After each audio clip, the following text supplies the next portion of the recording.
Hey there, it's Tristen and CC your Curators of Couples Experiences, and you are now sitting with the Suttons. We want to thank you once again for welcoming us into your humble abode tonight, Tuesday at 7 p.m.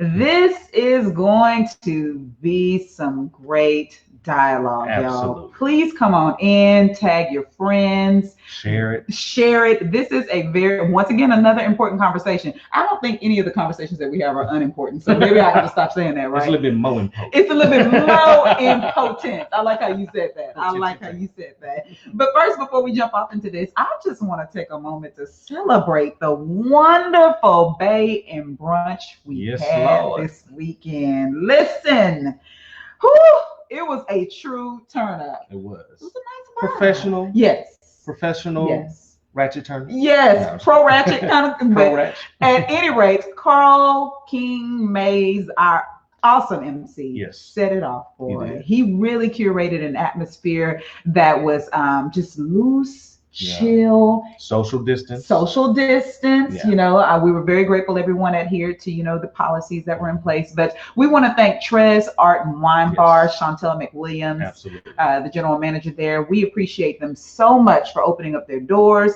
just for our private party. And thanks for the couples that came out. Yes, and thank you to the wonderful couples. And our videographer, John Dixon. Yes, we thank you, John. Y'all gonna get to see a little touch of John tonight after the show. We're gonna show y'all what he put together for us from the video. But it was just a great time. So we thank you all for joining us. We look forward to many more great times. So tonight, again, we want to welcome you to this conversation that is really, really important. It is talking about what in the world is this whole marriage thing about? What's the point? Yeah.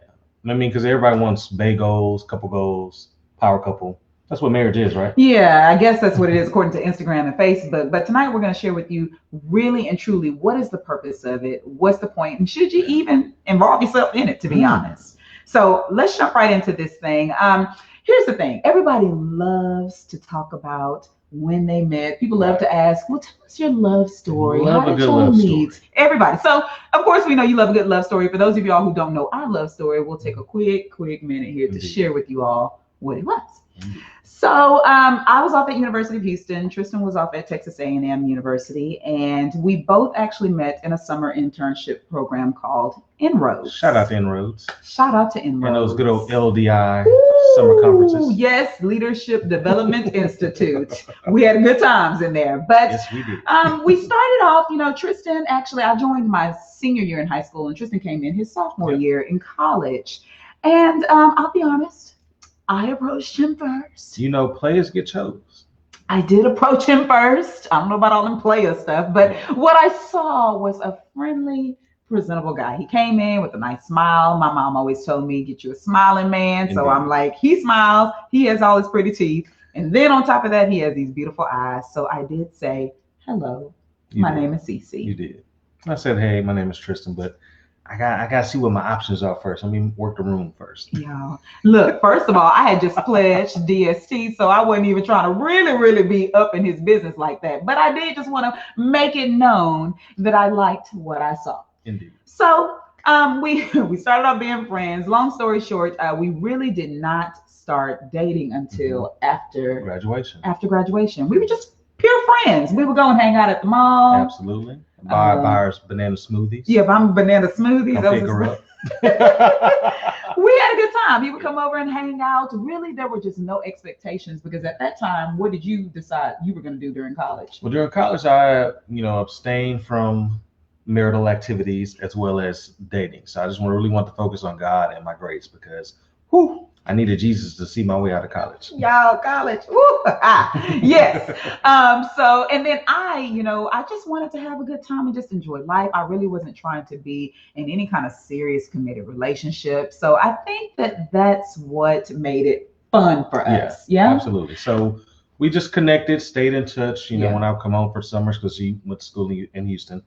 We just kind of hang out, no expectations, no obligations. She'd tell me about dates or who she was talking to. And I wouldn't, but That's how it goes. Right. So, I'm not going to lie. There were a few times where I kind of pushed him off to the side. He wanted to talk and what was it? Black Planet. Almost missed her blessing. Yep. Yeah, I did. I told you I was on some other stuff. I had just pledged. But anyway, so it came time for graduation. Tristan graduated actually a couple of weeks before I did. And he called me up. Yep. And I was packing up my dorm. I remember this. And he said, "Hey, CC, how about you let me take you out to dinner sometime?" Absolutely. And I was like, well, a sister got to eat. So, gotta eat. And I know that women like to eat for free. So it was an expensive place. Took her to Payway. Now, P.O. changed. Payway, let's be clear. But to me, that was expensive. Absolutely. Because I was on that, meal plan in college. And you know what? It's funny because I genuinely thought we were just going as friends, cool, kicking it. But y'all, that night, I discovered something different about this person.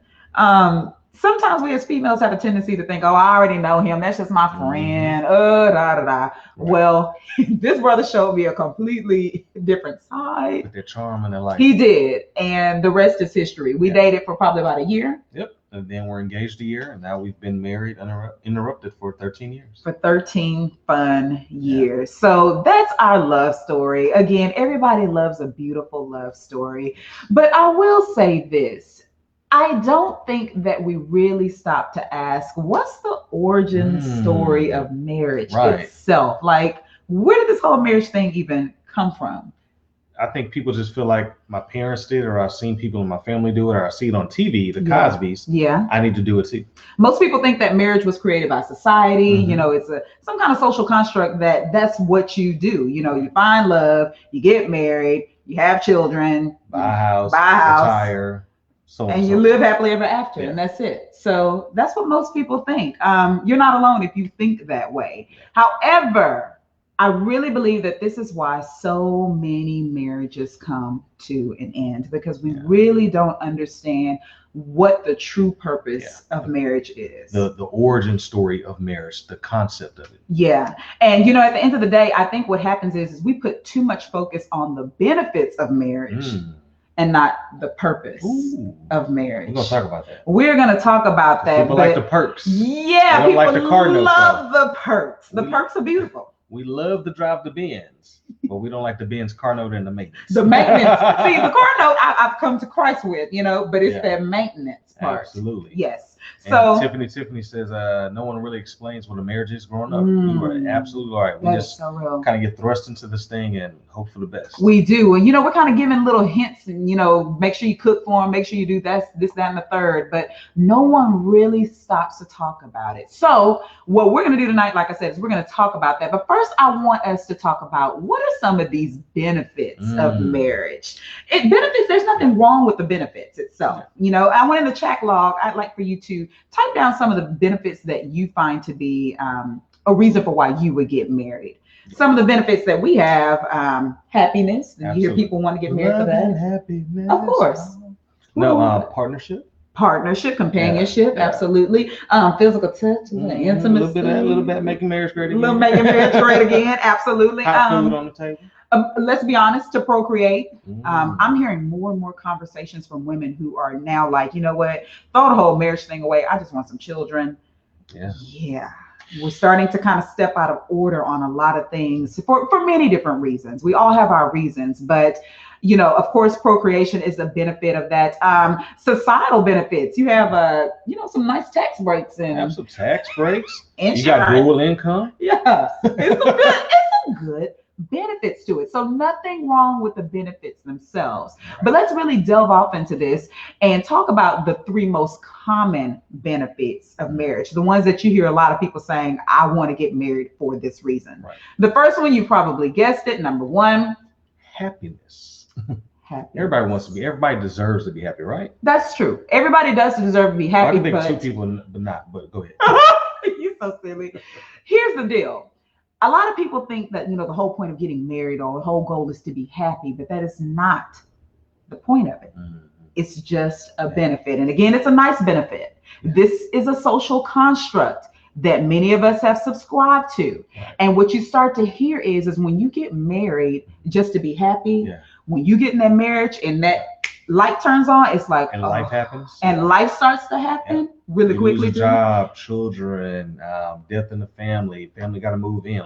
All that stuff. That happiness is not the foundation you need to build it on. It has to be a little bit more than that. That's a key component, but that can't be the only thing that your marriage is built upon. That's right. And when you go into it just focused on that, what you start to hear is people start saying, this is not what I expected marriage to be. I'm not fulfilled. I'm just not happy anymore. Because life isn't happy. That's right. So when you're having life with a whole nother adult, then when things come up, you're going to lose that happiness because it was based on just you, not y'all's happiness. That's right. Happiness. And truly, when you do that, when you go in with all these, wrong preconceived notions about things, it leaves you frustrated. Yeah. It leaves you lonely. Yeah. You're angry. You're depressed. Bitter. Bitter. Yeah. You're really setting yourself up for failure if you think that you will be able to go into marriage and it's just unending happiness and bliss.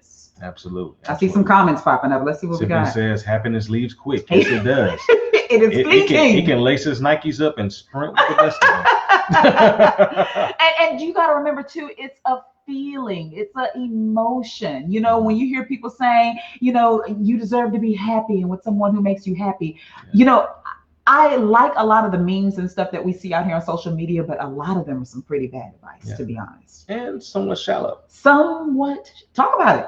Yeah. No, I mean, because a lot of people just want the marriage goals, bae goals, relationships goals, but some people, not all, forget that it's social media. It's just a preview or a snapshot of what they want you to believe is their happiness, but sometimes it's not. It's still a media platform. So don't compare your relationship or think that even if you're not married yet, that you're not successful because of what these people post that they're being, but they're not really are. Because trust me, we know a lot of couples, some really aren't that happy.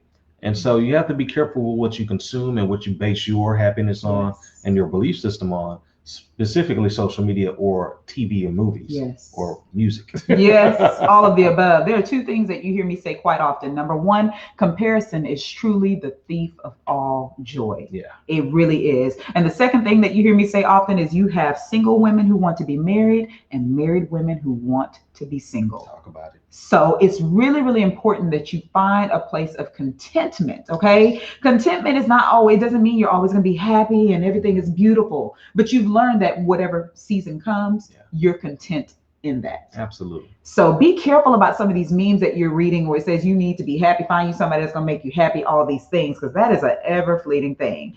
Instead, I encourage you to make having a healthy marriage your goal. Yes. That should be the goal. Absolutely. Tell them what a healthy marriage is. A healthy marriage at the end of the day, one, it understands that it has to have a solid foundation. That solid foundation for us and many other believers is Christ. Absolutely. Okay. If you can go in on the same page, understanding that everything that we do is coming from this one source, no matter what the season looks like, that's a healthy marriage. A healthy marriage is also one that establishes very strong communication. Let's go to the first one. We based ours on Christ, obviously, because we're Christians, but it gives us a guiding source, or a guiding light, and principles to follow. Don't cheat on your wife. Love your wife like you love the church, things like that. So you have to have that foundation. So you can have, I know there's one or two people watching. There's always someone on the internet. We're not saying you have to be Christian to have a happy marriage. You're not. But you just have to have something that you both can believe in and refer back to as life happens. Man, something just bad happened, something with my family. Where can we go to? I can go back to the word. I can go read Proverbs, Psalm. I can, if something happens in my marriage, I can go and look and see, what does God say I should be doing right now, versus just, well, I'm just going to go how I feel or what other folks are doing. That's it. It's our manual. It's just like, if your car starts to break down, you don't know what the heck is going on with this thing. You need a manual that's going to guide both of you. And it's something that you both can agree to, because what happens is if you don't have a foundation or something that you all are both believing in and rooted in, y'all gonna be arguing all the time. You're never gonna see eye to eye on things. You're never going to come to a good conclusion on things.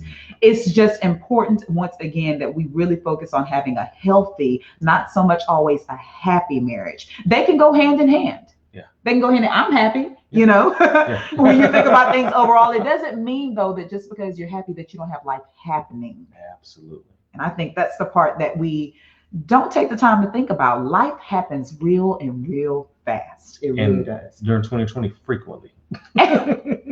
And And very frequently. Very frequently. That's so true. So again, make having a healthy marriage your main goal. Now, here's the thing. Here are two really, really important questions that I want you to ask yourself. Number one, I want you to ask yourself this. Have I turned the childhood fantasy of happily ever after into my life goal? That's a childhood fantasy, that whole happily, and they lived happily ever after. Have you, is that your life goal, a fairy tale? Really ask yourselves that, because if you say yes to that, that means you're being unrealistic. Yeah. You're setting yourself up for failure already right there. Now let's talk about that fantasy. Most people feel if I have a big wedding and all this pomp and circumstance, I'm going to have a happy marriage. That is not what that means. We were watching some TV show, and one woman said she got married, spent $30,000 on their wedding, and what was it? Less than a year they were divorced, something like that. So $30,000 on the wedding, big wedding. Yes, less than a year, divorced, and still having to make payments on that wedding that you're no longer married to that spouse. Yeah. So it's not about the the ceremony, things like that. It's beyond that. It's the 5, 10, 15 years. So when thinking of marriage, don't just think of the wedding for those that aren't married yet. Yeah. I'm telling you, this thing is so important. If you spend most of your time focusing on the pomp and circumstance, you're in for quite a ride after everybody has thrown their rice and gone home. Seriously, this thing is so real. I mean, everything can be going perfectly fine while you're engaged. Life is beautiful. And then one of you could lose your job. Yeah. You know, so many things can happen. Someone can develop cancer, miscarriage. So many different things can happen. Yes. So once again, that's why someone said foundation is key. Foundation is the key. Yeah. So next here, those are the two important questions. Now, the next one here, the second benefit that a lot of people, of course, want is companionship.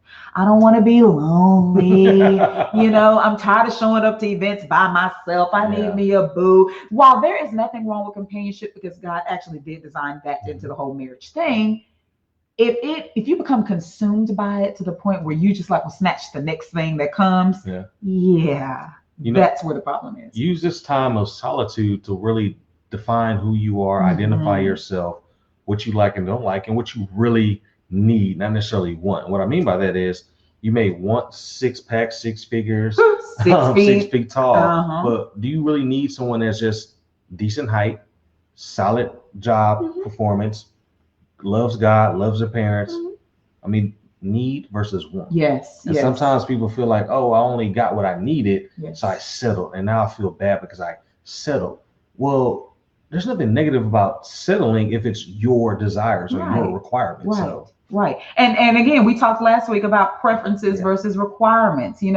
Make sure you understand what's your preference versus your absolute requirement. I cannot go past this threshold. But listen, we're going to level with y'all for 1 second here, because this is something that we have been hearing quite a bit. Okay. This is a problem. And if you've been hearing it too, say I've been hearing it too in the chat log. Okay. Here's what we've been hearing. A lot of y'all want to get with folks who look good so you can stunt on your friends. So y'all can look good in the pictures, Get the likes. Let's keep it real. If I'm being real, I want you to put in the chat log, keep it real, CC. That's what we have been really seeing and observing. Like, people don't want to be with somebody that, their friends might be like, girl, what you here for? But you actually really like this guy. You actually really like him. But he may not be active on social media, may not want to travel and take pictures and things like that. So, and that's just one example of many that are out there. Right. But y'all have to let go of, honestly, this shallowness. The shallowness is going to have you married for 2 days and divorce court the next day. That's really what's happening. We are not very clear on, we're not just being realistic about the things that we really need to be focused on. That's really what's going on. Absolutely. We're trying to live up to societal norms. We're trying to live up to what we see on IG, Facebook. And look at our society right now. What's the norm? Ooh. That's a pretty good point. Yeah, absolutely. Make your own norm. Make your own norm. Absolutely. So the next point here, I want you to understand that your marital status does not cancel your purpose. Society likes to try to make us think that if you're single, then you're missing out, or there's something wrong with you. There is nothing wrong with you. You're not missing out on too much really of anything, to be honest. So let's just be honest. It is still a purpose that you have, even in your singlehood. The Bible talks about it's okay to be single. If you're going to be single, rock that thing out. It's okay. But be focused on the affairs of what God is calling you to do in that season. Something just hit me. I want you all to take this for what it is. Okay. So if you're single or married, you're picking a struggle. You sure are picking a struggle. So let me clarify that. So we all know the struggles of singleness, loneliness, companionship, so on and so forth, right? Yeah. Marriage, as happy as a marriage can be, there's still struggles. Am I right or wrong? The struggles are times 10 a lot of times. Because when you're single, you're just struggling with your own idiosyncrasies, issues, and things like that. Right. You still have those, but now you have a whole nother spouse. Now you got two struggles. And once you add children into the equation, yes, it just layers. So once again, I'm not saying that to deter you, and our marriage is happy, but yes, we do have struggles. That's why we have to go get tune-ups and see marriage counseling and things like that, because we're two different human beings merging, still together. So you're going to have struggles in marriage and struggles in singleness. So don't feel, and we're just talking to the singles right now. Don't feel like you're a loser, missing out, or behind the 8 ball, things like that. There's still struggles and challenges on both sides of the court. So I like how you said that. Pick a struggle. Pick a struggle. Pick a struggle. So I mean, I'm sure the singles, like I've been seeing some of y'all posts, I'm sure the singles are like, I'm living my best life without these children during this pandemic. I mean, let's be real. There are pluses and minuses on both sides. So celebrate your pluses. Focus on your pluses. Keep living your life. Do not put your life on hold when it comes to fulfilling your purpose. Right. Just don't. Absolutely. Next point here. So the third benefit here is you get to build wealth together. Yes, Lord. That is a beautiful thing. But once again, that is not the goal of marriage. Yes. So many people are ready to get together and move in so they can start becoming this power couple and building it and doing it. And I hate to tell y'all, a lot of the power couples that you think are, they're really not. They just look that way on social media, but truth to be told, we get that label and we really don't like it because of the connotation with it. We just feel like God has blessed us with a gift and gifts, and we just want to share that with the community and use that to lift up the kingdom. So we could go through life and never be called a power couple and be great because we're happy with our marriage and we don't care about what the gram or social media and society says. We're happy within our house and with our union. And so you have to think that way as well, because we have too many friends that we say, well, what's your goal with your marriage? I want to be a power couple. We want to be socialites. Like, okay, well, what do you want in your marriage? Like, what do you and your spouse want? Not what other folks want and what you think they like. What do y'all want? So that is so real. That's where you have to make sure you bring it back in to your foundation and keep it in your house, and don't worry about what other people think. Focus on having a powerful connection. Ooh, so power connection. Hashtag powerful connection. Type that in there. Power connection. Forget hashtag power couple. I will say this. Like he said, we've never been very fond of that terminology because it's for a lot of ways it has very shallow connotations. It really, really does. But the best description that I saw here recently when we got tagged in that post about a power couple was, it described a power couple as two individuals who have come together to accomplish something for the kingdom that they could not have done apart. Amen. That, in my opinion, is truly a power couple. The things that we do together in ministry very likely could not be achieved with us apart. Absolutely. If I was single, it'd be a whole nother ministry out there. Lord have mercy. Be a different laying of the hands. Lord have mercy. A bunch of green-eyed children. But thank God you came along.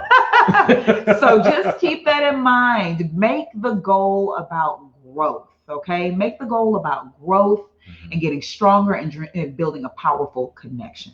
All that wealth and stuff will come. Absolutely. Okay. Here's the other deal. When you're doing this thing, don't run from the difficult conversations and challenges. I mean, so often we do that. I don't know why we do that, but you know what? I think what it is that a lot of times we don't want to change. Growth is tough. It really is hard. But I will be honest and say over 13 years, every time we hit a huge challenge together, we grow so much more closer. Absolutely. Because when you go into it thinking, well, I'm not going to change. They got to accept me and love me for who I am. Because I'm all that in a bag of chips. Well, you probably may not be. And we all can improve, right? Nobody is perfect. For you saying that I'm not going to change, you're saying I'm perfect as is. And in my 30s and 40s, life expectancy is 80. So for the next 30, 40 or something years, you don't need to change at all.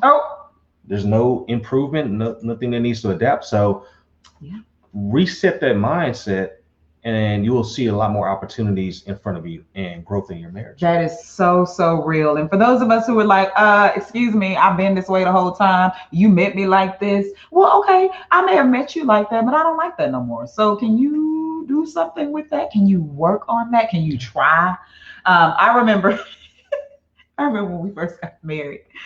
Oh, Lord. I know what she about to say, but go ahead and say it. There were just so many things. You know what? You go into a marriage thinking that you're right. The way you've always done things is the right way to do it because you only had to deal with you. Yeah. But I had to learn very quickly that there's more than one way to do this thing.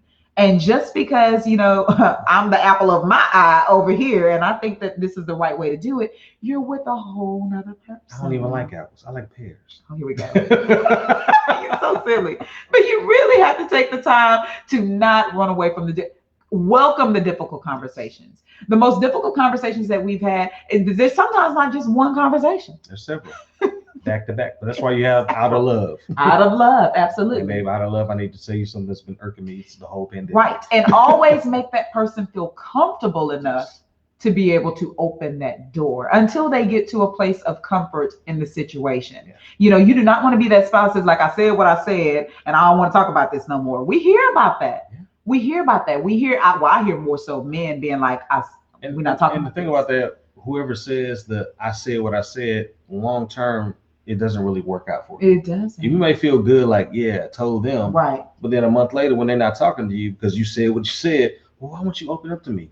Why don't you tell me more? Well, you said what you said. So you said what you said. I'm going to keep what I say to myself. That's true. It shuts down communication. Always keep the doors open. That's how you grow in this thing. And again, focus on having a growth-centered marriage.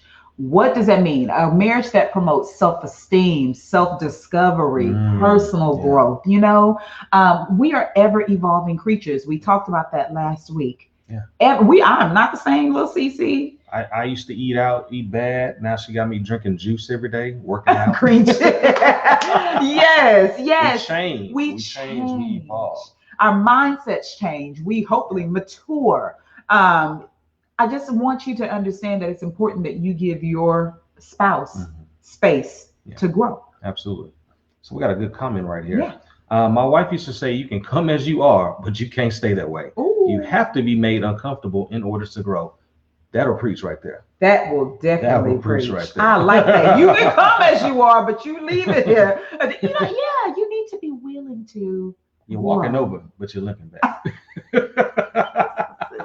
That is good. Thank you so much for sharing that. Somebody else here is stretching. Yep. Did you already get that one? Yeah. So we thank y'all. It sounds like y'all are on the same page as we are, which means you need to share this with your friends because you already got the good word. But tag someone that needs to do power connection, not power couple. Yeah. Go ahead, tag them.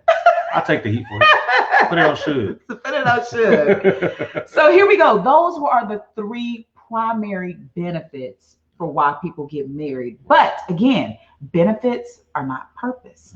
So let's talk about that. What is the real purpose for marriage? Yeah. What is it that you need to understand before you say, I do?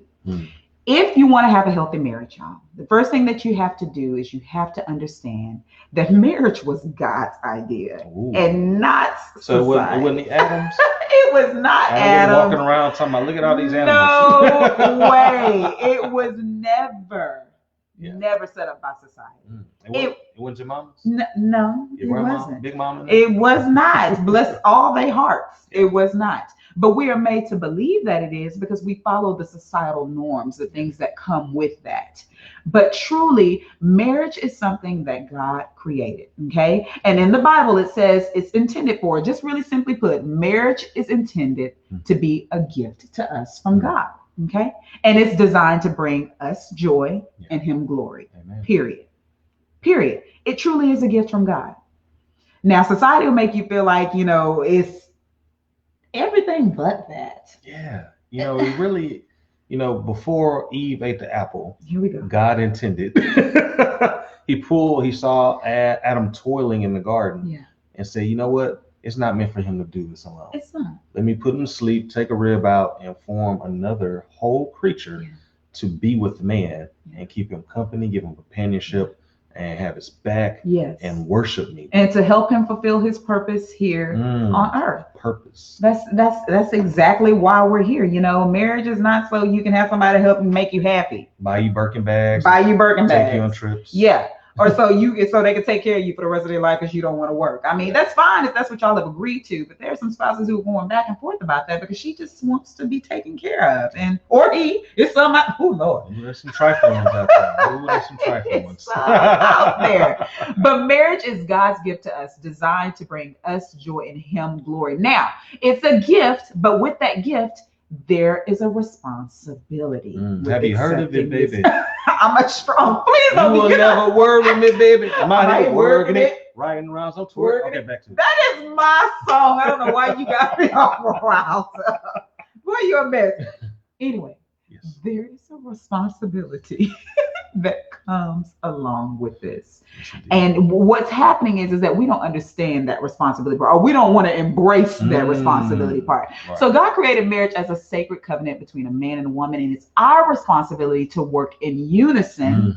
Unity. Somebody say unity. Yeah. Type hashtag unity. UNITY.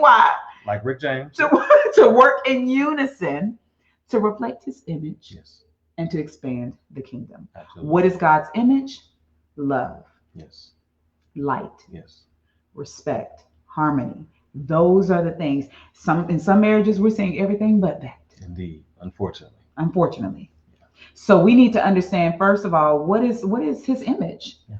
And after I have an understanding of that, then I can work to emulate that. It's patient. It's kind. It's long-suffering. It's forgiving. Caring and generous. Yes, caring and generous. It is, without fault, without blame. It forgives over and over and over and over again. What you're going to have to do in your marriage, because once again, we go back to we're human. We're not perfect. We're going to make mistakes. And if you come in thinking that, they should do everything that you want them to do, how you want them to do it, how you like them to do it, it's going to be an uphill battle, right? You can get through it. It's just going to be a struggle versus, okay, I see that you don't really see things the way I see them, perceive things, hear them, and take action the way I think you should take action. Right. So let's have a conversation versus holding that hostility in and using that resentment against them. Yeah. And that happens so much in marriages. We tend to turn the attention on us, and we tend to think about how we've been wronged instead of thinking about, okay, yes, I may have been wronged, but how can we bring this back to the center? Because again, we're a team. We didn't get married to become enemies. Yeah. We became married so we could work together as a team in unison to get through life. Okay. Absolutely. So how do we do that? How do we reflect His image? How do we expand His kingdom? It's very simple. It's just through our joint and individual callings. What is a calling? It's something that God has ordained for us to do, and He's given us a gift to do it. So we do have individual callings. A lot of times people think when they get married, it's just everything's got to be together. Oh my gosh, we love, yes. Please don't ever leave me. You're still your own individual, and this is something that I can't drive home enough, especially for women, because what happens a lot for us, let me just take a moment to talk to the sisters. What happens so much with us is that we want a beautiful marriage. We want to be everything to that spouse, everything to those children, to where we create our identity in just that. We forget that we had hobbies and interests and other things that really brought us joy. And what ends up happening is, while husband is still, doing all these things he enjoys, and while the kids are living their best life and doing what they're doing, you working like a Hebrew slave. You're tired all the time. You start to become bitter and resentful. You start looking at him like, why he get to sleep all restfully and why he get to go to the gym and take care of his body. And I'm sitting over here looking like, who did it and why? Because you have wrapped your full identity around your spouse and your children. And you will always end up on the short end of the stick. That's why you hear a lot about marriages after 25 years of being together. Them kids finally leave the house and y'all sitting there looking at each other like, so what you gonna do today? Why are you here is how I'm looking at you. Like, why are you still here? And that's when you hear of these marriages ending in divorce.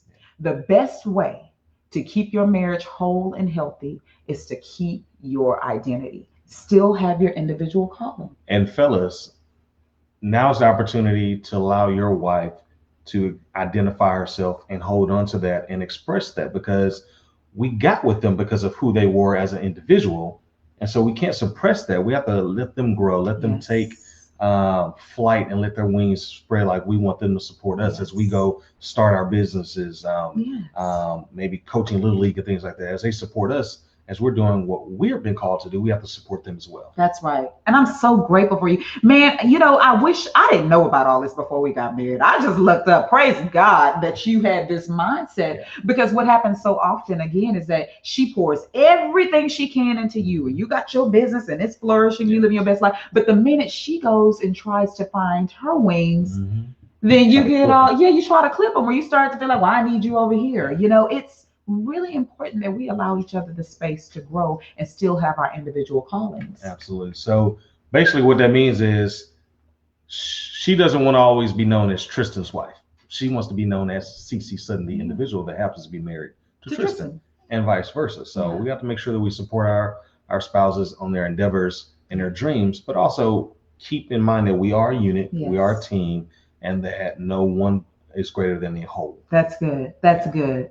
And then again, we come back together jointly. So for those of you all who don't know, Tristen has his own business. A lot of y'all think we work together.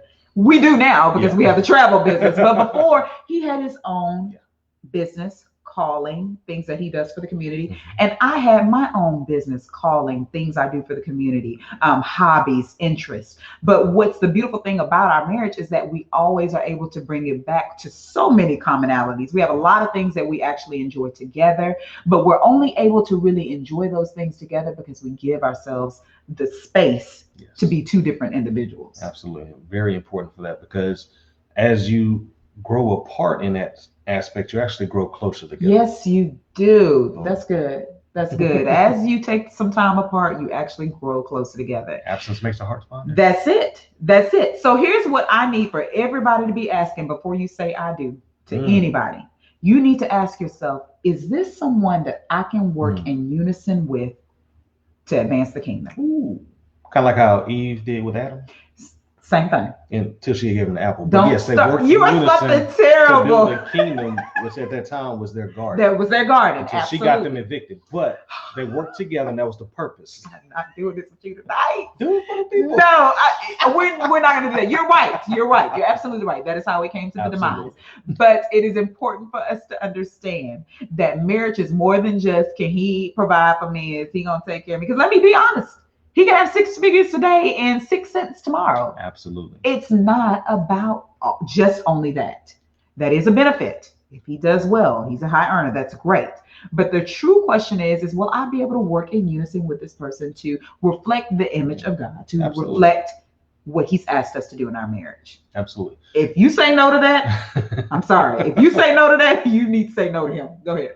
Oh, you threw me off on that. But basically, just making sure that everything that you do as an individual and as a couple is to edify the kingdom. Because if God blessed you with a happy union, he wants you to bless his kingdom with that. That may be through your children, through community service, donations, activities at church. It can't just be all about you and your household. You have to share those blessings with others. That's right. And very often what we tend to think is, once we get married, the ministry becomes just raising our children. Everything is just, raising the children and focusing on children and running children to 49 different activities. Yeah, that's sweet, sis, but that's not really what God called us to do. A lot of people think, well, marriage, you get married to have children. Yeah, not so much, sis. Hate to be the bearer of bad news. I know y'all would like to read that scripture and say, be fruitful and multiply. That means to also multiply and advance the kingdom too. Absolutely. Please be clear in the word and what it means. Everybody type advance the kingdom. Advance the kingdom. That's all it is. And if that means in you having children, that's great. But just because the other couple can't have them or chooses not to have them does not mean that they're not doing what God has called them to do. And I'll give you a really good example about year 5 of our marriage. Okay. First of all, let me back up and say this. Before T and I got married, we decided we were going to have no more than 2. But I think the magical number was 1. We are both only children. We both know our limits. Okay. So we got married, and here we looked up year 5, and we ain't talked no more about having children. So what I did is I sat him down and I said, T, I said, would you get more fulfillment out of life, more purpose, out of life, being a father to children? Or being a philanthropic leader, a father to the community, being there for other people who are already here. And T said, I'll cut that check. Send me the GoFundMe link. I'll donate. He's so silly. He said, I would rather be a philanthropic leader. Yes, I would rather pour into the community. And that resonated with me. You know, if he wanted to have children, I would have gave him children. But that resonated with me as well. It is so important that you sit down and have a real conversation about what is it that we want to accomplish together. Okay, you can still leave a legacy without having children. Mm-hmm. I pity the day that someone told us that. Well, what are you going to do if you don't have children? You can't leave a legacy. Y'all better talk to Oprah. You better get with her. There are plenty of people who are leaving beautiful legacies behind without having children. And if that's what you all choose to do, then that's what you choose to do. But it's very important that you understand whatever you choose to do, you do it in unison. Absolutely. In advancing the kingdom. For the glory of God. For the glory of God. And so, as you all know, this is our ministry, you know, curating couples experiences, getting people, you know, back to the basics and understanding, you know, what this marriage thing is really about, because it's really not supposed to be doom and gloom. It's not. It is not supposed to be this hard. There will be hard circumstances that you will, you know, confront together, but it's not all supposed to be hard. You go faster alone, farther with someone else. Boom. I like that. And again, once again, even if you choose not to, or even if things just don't work out and you don't end up getting married, it does not mean that you're without purpose. Absolutely. I really like to drive that point home. So before we get out of here, here's some 3 key steps, okay, to building a lasting marriage. Now that we have a much better understanding about who invented marriage and what the purpose is, what it is, what it ain't. What it is, what it ain't. We now want to talk about how can you create a lasting, healthy covenant with one another, okay? So the first point here is you have to be realistic with your expectations about your marriage. Strong marriages do not expect their relationship to be free of conflict. We did not go into this thing saying we better not have no conflict. Where they do that at? I mean, but there's so many people, you would think that that's how they go into it, because once life starts happening, they're like, maybe this ain't what I should. Even on the Cosby Show, you know. Yeah, Claire and Cliff had some issues. He had to go on the sofa every now and then. There will be conflict. Even happily married couples argue. We told you that. We're very happy, but we do have conflict. It is okay. Yeah. That does not mean that, you know, well, maybe we just don't love each other anymore. No, that means you're 2 individuals trying to make this thing work. Absolutely. That's all that means. Conflict. And you're always going to be trying. You never stop trying to make each other happy and make it work. Always, always. Conflict is healthy. Yeah. It's about how you go about having that conflict that is questionable. It lets you know that you're not stagnant. That's absolutely right. Yeah. I like how you said that. That's absolutely right. So I encourage you to focus on what's important, not on being a power couple. Once again, we're talking about having a powerful connection. Have realistic expectations of your spouse in your marriage. And in fact, I would encourage you not to have too many staunch expectations, because the truth is, again, we're ever evolving creatures. And nobody's perfect. And nobody's perfect. Oh, and remember this. Comparison is the thief of all joy. Indeed. Please stop comparing and contrasting your marriage to what you see on Instagram and Facebook and all that other stuff. It's smoke and mirrors a lot of times. It really, really is. Trust me, it is. It really is. And then the other thing I would encourage you to do is to be your authentic self in your marriage. There are so many people who are marrying people who they feel like, you know, I got to dim my light, you know, so I don't, you know, outshine him, or, you know, or I can't really be me. Be your authentic self. First of all, choose someone you can be your authentic self with. Amen. It's really, really important. Yeah.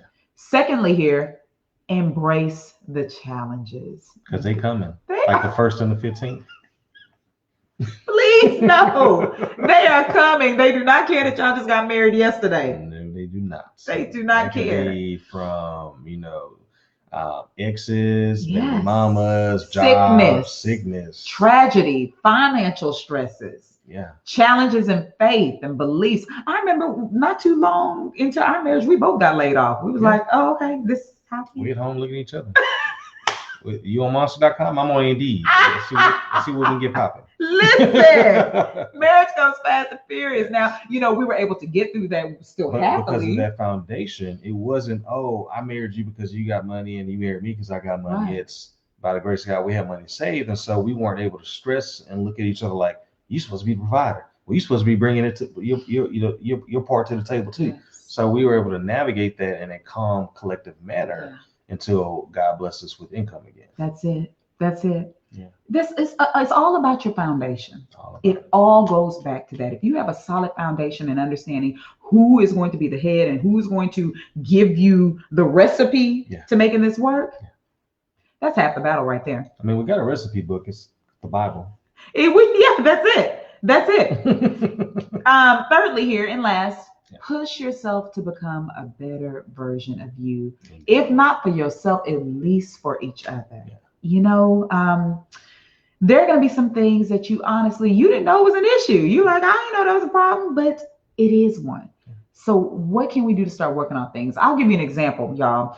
I remember when we first got married, I nagged the smack out of T. I did. I didn't mean to, y'all. I really didn't. I loved you. You looked up nag on Wikipedia. Her picture was in because I created a profile. I don't know. But y'all, you know what? I didn't want to be that wife. I did not want to go through the rest of our marriage being that nagging wife or being that wife where every time he heard my voice, he cringed. Yeah. So I started praying about that thing. Amen. I started saying, you know what, Lord? Since it don't look like you're going to change him no time soon, change me. Okay. Some of us are praying the wrong prayer. We're like, Lord, dear baby Jesus, please change this man. I can't deal. And I was praying that prayer. I'll be honest with you. I really was like, something's wrong with your child. Get it together. Lord, please. Okay. But then he spoke a good word to my little spirit. He said, little CC, I need for you to start praying about you and the things that. Won't he do it? Won't he do it? That you do. Men, stay steadfast. They'll break. And then it'll all work. That ain't true. It only works on certain things. Let me tell you, other things I do still be praying over him for real. But that thing, I knew that I needed to be able. I had to start asking myself, why am I nagging him? What is the root cause of this? Is it that I don't trust that he's going to do what it is that, he says he's going to do? Or is it that, I feel a need to be in control? What is that? And God helped me to break free from that. Now, I asked this man one time, and hey. And it's worked out beautifully. But I would say that because you honor what you say you're going to do. I think when you're first married, you still trying to find, feel that person out. Is he going to do what he said he going to do? Or am I going to have to, Well, this is where we talked about earlier, giving each other room to grow. So I noticed she stopped nagging and started only asking once. Yeah. And then so she'd ask one time, I might not get to it right away. It's like, oh, she did ask me to fix this or put this up. So now I inadvertently, or not inadvertently, but I go do it intentionally to make sure I keep her happy. Right. Because once again, marriage is about not only just your happiness, making sure the other person is happy as well. Yeah. And if you both have that mindset, then it works. Now, if only one person has that mindset, then it doesn't really work well. It doesn't. I will say that that's probably one of the best secrets about, our marriage and how we make it work. It is because he keeps my needs first and I keep his needs first. And if you keep each other's needs first, no one will lack. Now that took work. I did. I do not want you going into the marriage thinking that that's just the way it's going to go. We didn't have to broom with that. No, we did not. It was survival of the fittest up in this piece initially. But if you are new in your marriage or planning on your marriage, if you can go in with that mindset,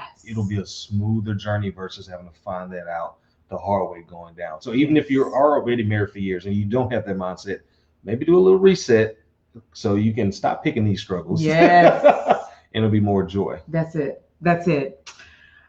Well, we hope that you have found this topic helpful. We put a lot of thought and a lot of prayer into these topics before we present them before you. A lot of times we bring these topics to the table because they're just things that no one is talking about. And we just have no clue. Some of us are 35, 50, 65, still trying to figure this thing out.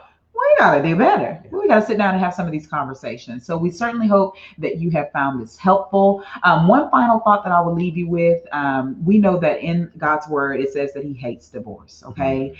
Unfortunately, some of us absolutely have to go down that path. And if that's what you have to do, then that's what you have to do. But I would encourage you, if you all are trying to keep a healthy, happy marriage, don't even mention the word in your home. Don't even make it an option. Because you start planting those seeds. Yeah. And then as struggle, strife start coming along, it starts nurturing that seed. Yeah. Next thing you know, you got a whole plan in front of you to say, hey, you should really divorce this individual. Yeah, you can literally talk yourself into that thing. Manifestation. Really manifestation. We speak the words of life. Yes, indeed. So speak words of life over your marriage and just don't even make that an option if you were really trying to make this thing work. Okay? Absolutely. Well, before we go, y'all, I know y'all already know about this trip, but I'm gonna tell you something. The countdown is real. Because we was only taking 15.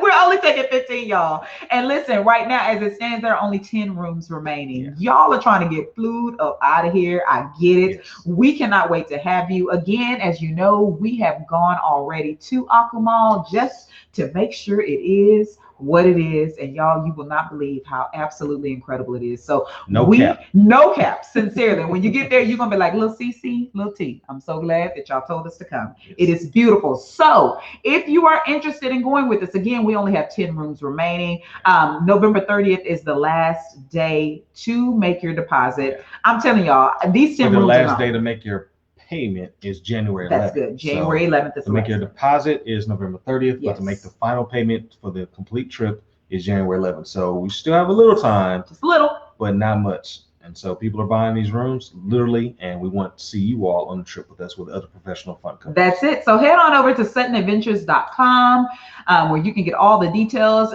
We so believe that you deserve this trip that we have actually partnered with a firm financing, and now you can finance your trip, so you can travel now and pay later. So when you go to SuttonAdventures.com, click that Affirm button, it gives you all the details, so you can get approved right away. It doesn't pull your credit, so you can finance the whole trip and make monthly installments 3, 6, and 12 months afterwards. So that's it. So don't worry about the coins, child. Just get on the plane and just come on.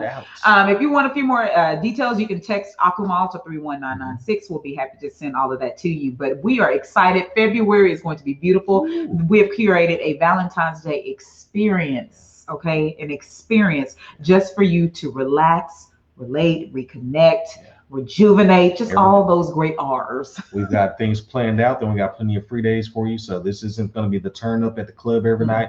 This is going to be relaxed, have some romantic opportunities, and some good quality fun. Yeah. With some fun couples, like the ones that we met this past weekend. Yeah, at the brunch, absolutely. So join our Facebook group if you haven't already. We'll be happy to send you reminders about upcoming events and trips. So head on over to Sitting with the Sutton. Oh no, actually we changed that to Sutton Adventures. I need to update that little thing. So head on over to Sutton Adventures. And is there a recall? Nope, that's it. Not even that. Okay, perfect. So we want to thank y'all once again for joining us tonight. Thank you for welcoming us into your homes. We look forward to seeing you next week with another great topic to help you become a better, happier, healthier marriage. Absolutely. So if you're watching this live, go ahead and share this. And if you're watching the replay, tag a friend, share it with your news feed and your timeline so some other people can hear this and be blessed. We thank y'all again. Thank you all. Be blessed. Y'all have a good evening.